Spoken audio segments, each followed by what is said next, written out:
ማርያ በድጋሚ ተመልሰናል ይላል።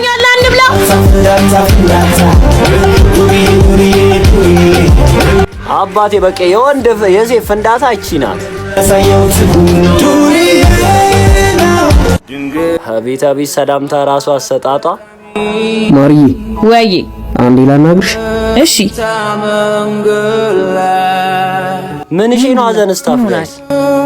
እኔ ደህና ነኝ፣ አንቺ ግን ደህና አይደለሽ ማለት ሳትዋሽ ንገሪ። አማን ትወጂዋለሽ? ምን ማለት ነው?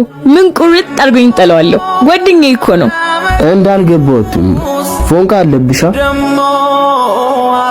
ምንድነው የምታወራው? ያመሃል? እኔ ግን አንቺ ስትጎጂ ማየት ስለማልችል እነግረዋለሁ። ነገራት እግዚአብሔር እርግጠኛ ከሆንክ ነገራት። አላኛለሽ ጥፍጥና ሙት አስቀይመሃል። እሺ ማወቅ የፈለከው እንደምወደው ነው አይደል? አዎ እወደዋለሁ፣ ከልቤ አፈቅረዋለሁ።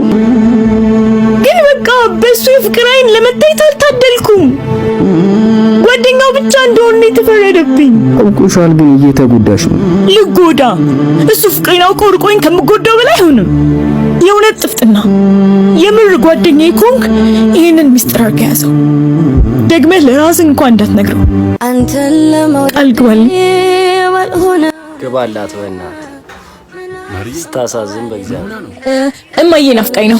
በቃ አይዞሽ፣ ባይሆን ትንሽ ብር እጄ ላይ ያለ እሱን እንልክላታለን። ካርድ ሞልተሽ ትደውይላታለሽ። በቃ ደግሞ ደስ ሲሉ አንድ ላይ በጣም ነው የሚያምሩ።